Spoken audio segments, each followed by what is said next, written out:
हम सब जानते हैं कि आज से 10 साल पहले हमारे देश की अर्थव्यवस्था का क्या हाल था।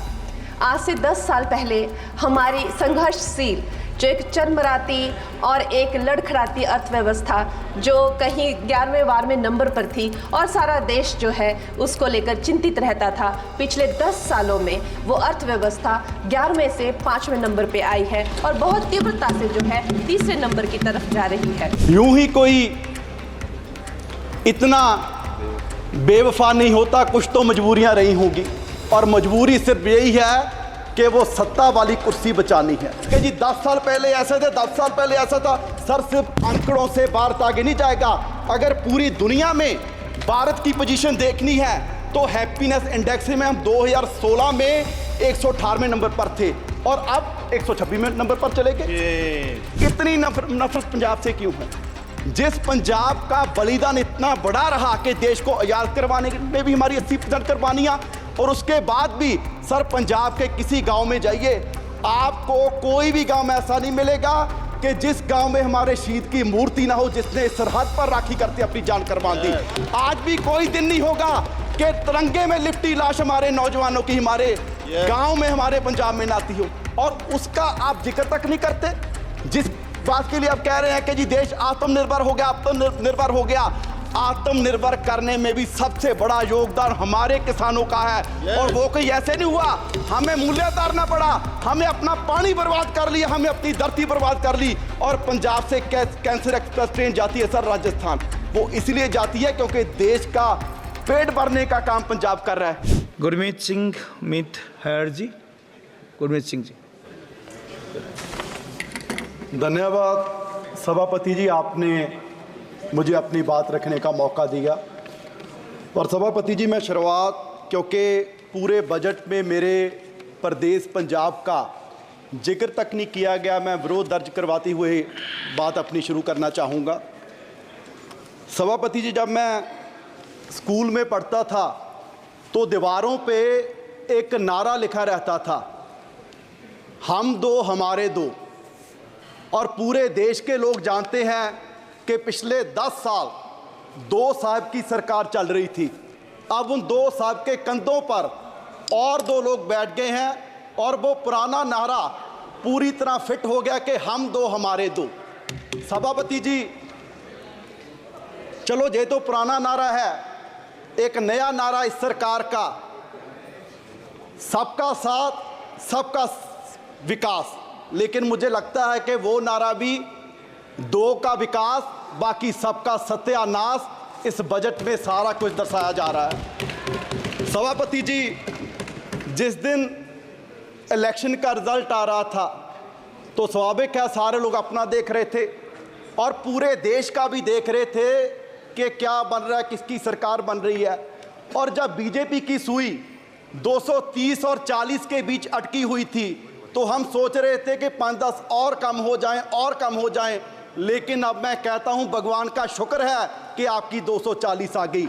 अगर 5-10 और कम हो जाती, पता नहीं बाबूजी नायडू जी के साथ कोई और बाबूजी आ जाते और इस वजह से और शिक्षा का, स्वास्थ्य का, मनरेगा का और किसानों का बजट और कम हो जाता। मैं समझता हूं कि पिछले 77 वर्ष से इतना मजबूरी बस बजट किसी सरकार ने नहीं पेश किया होगा जितना इस बार एनडीए सरकार ने बजट पेश किया है। मैं समझता हूं कि ऐसे नहीं कि हमारे जितने विपक्ष के साथी हैं वो बहुत खुश होंगे इस बजट से, क्योंकि हरियाणा वाले हैं, महाराष्ट्र वाले हैं, उनके वहाँ तो इलेक्शन भी है। लेकिन मैं उनको कहना चाहता हूं कि आप सरकार की मजबूरी समझिए।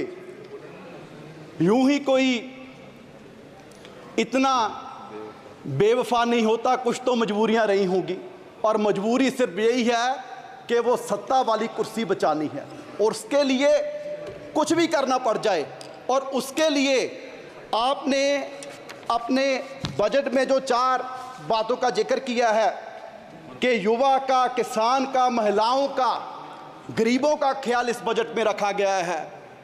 क्या हुआ? तो सभापति जी, किसानों से वादा किया गया था कि 2 गुना उनकी आमदनी करेंगे, एमएसपी का वादा किया गया, लेकिन बड़े दुख की बात है कि इसमें 27% फर्टिलाइजर पे सब्सिडी कम करके उन किसानों पर नया बोझ पाने का काम किया गया और उनकी आमदनी और कम कर दी गई। क्या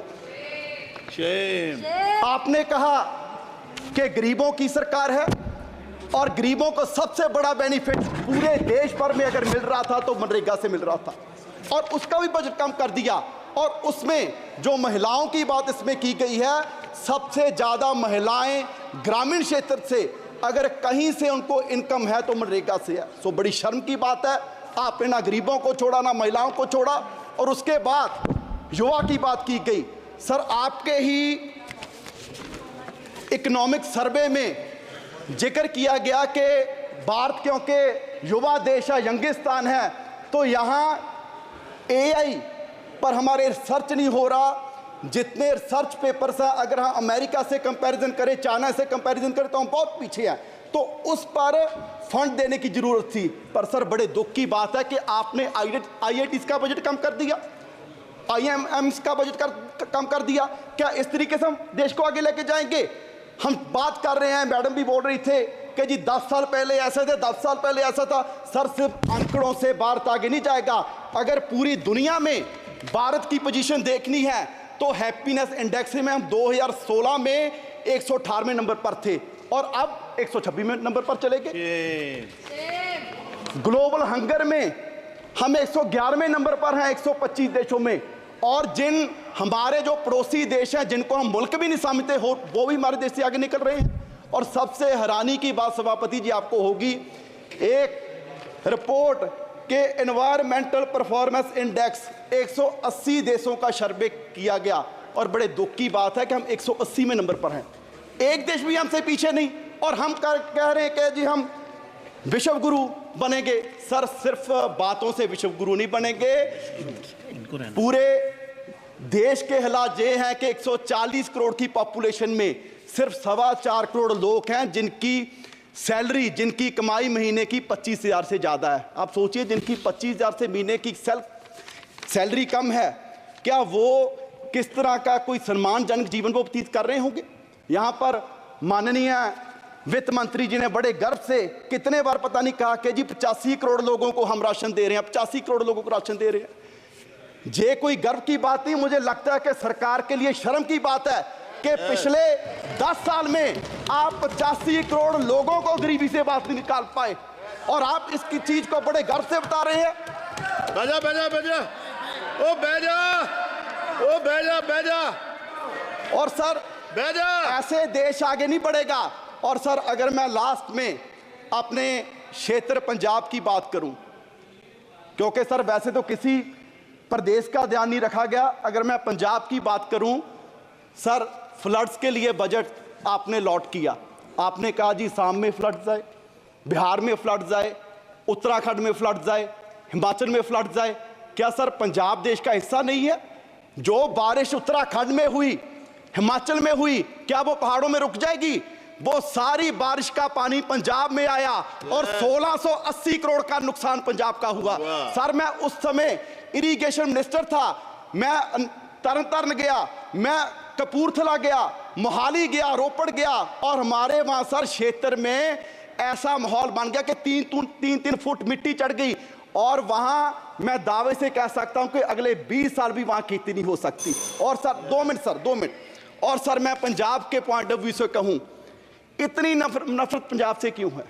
जिस पंजाब का बलिदान इतना बड़ा रहा कि देश को आजाद करवाने में भी हमारी 80% कुर्बानियां, और उसके बाद भी सर पंजाब के किसी गांव में जाइए, आपको कोई भी गांव में ऐसा नहीं मिलेगा कि जिस गांव में हमारे शहीद की मूर्ति ना हो, जिसने सरहद पर राखी करते अपनी जान कुर्बान दी। आज भी कोई दिन नहीं होगा कि तिरंगे में लिपटी लाश हमारे नौजवानों की हमारे गांव में, हमारे पंजाब में ना आती हो, और उसका आप जिक्र तक नहीं करते।